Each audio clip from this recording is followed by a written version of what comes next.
Fair with fun news में आपका स्वागत है। चलिए फिर आज चलते हैं बड़ी खबर की ओर। दुनिया इस वक्त एक बड़े राजनीतिक तूफान से गुजर रही है।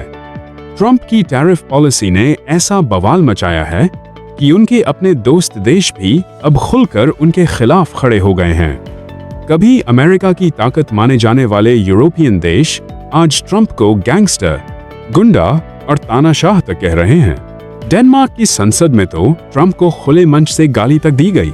सोचिए, जो देश नेटो का फाउंडिंग मेंबर है, वहां अमेरिका के राष्ट्रपति की ऐसी हालत हो रही है। ग्रीनलैंड को लेकर ट्रंप की जिद ने पूरे वर्ल्ड ऑर्डर को हिला दिया है। ट्रंप धमकी दे रहे हैं कि अगर उनकी बात नहीं मानी गई तो टैरिफ बरसा देंगे। लेकिन यूरोप ने भी जवाबी चाल चल दी है। अब यूरोप भारत के साथ मिलकर एक ऐसी डील करने जा रहा है जिसे दुनिया मदर ऑफ ऑल डील कह रही है। यूरोप के बड़े बड़े नेता इस वक्त भारत के चक्कर काट रहे हैं। स्पेन के विदेश मंत्री भारत आए और साफ कहा कि आज के मुश्किल दौर में भारत सबसे भरोसेमंद पार्टनर है।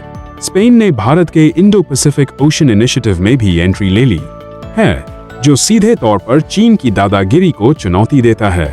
अब बात करते हैं उस मेगा डील की।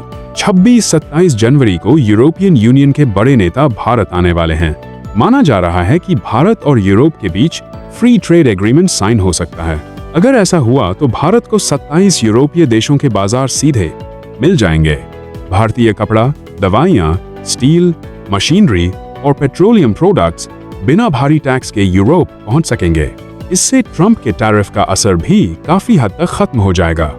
यूरोप के लिए भी यह डील बेहद फायदेमंद है, क्योंकि भारत दुनिया की सबसे तेजी से बढ़ती इकोनॉमी है। करीब 200 करोड़ लोगों का मार्केट इस डील से जुड़ सकता है। यही वजह है कि यूरोप अब अमेरिका पर निर्भर रहने के बजाय भारत को नया भरोसेमंद दोस्त मान रहा है। दावोस में वर्ल्ड इकोनॉमिक फोरम के मंच से भी ट्रंप की जमकर क्लास लगी। फ्रांस, कनाडा, डेनमार्क और यूके जैसे देश खुलकर ट्रंप की नीतियों को खतरनाक बता रहे हैं। यहाँ तक कि अमेरिका के अंदर भी ट्रंप का विरोध तेज हो गया है। कैलिफोर्निया के गवर्नर ने ट्रंप की विदेश नीति को मूर्खता करार दिया। इसी बीच भारत की ताकत लगातार बढ़ती दिख रही है। हालिया रिस्पॉन्सिबल नेशंस इंडेक्स में भारत 16वें नंबर पर है, जबकि अमेरिका 66 और चीन 68वें नंबर पर। यानी भरोसे के मामले में भारत दोनों सुपर पावर से आगे निकल चुका है। PwC के CEO सर्वे में भी 77% भारतीय CEOs को अपनी ग्रोथ पर भरोसा है, जो ग्लोबल एवरेज से कहीं ज्यादा है। अब आते हैं पाकिस्तान और बांग्लादेश की बेइज्जती पर। ICC ने बांग्लादेश की उस मांग को सिरे से खारिज कर दिया जिसमें भारत में मैच खेलने से मना किया गया था। सिर्फ पाकिस्तान ने बांग्लादेश का साथ दिया, बाकी 14 देशों ने प्रस्ताव को रद्द कर दिया।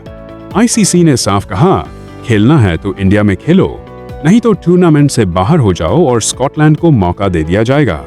इससे बड़ी इंटरनेशनल फजीहत क्या होगी। उधर पाकिस्तान में तो हाल और भी मजेदार है।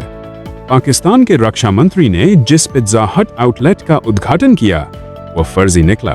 खुद पिज्जा हट कंपनी ने कह दिया कि उनका उस आउटलेट से कोई लेना देना नहीं है। पूरी दुनिया में पाकिस्तान की फिर किरकिरी हो गई। कुल मिलाकर तस्वीरें साफ है। ट्रंप की नीतियों से दुनिया परेशान है।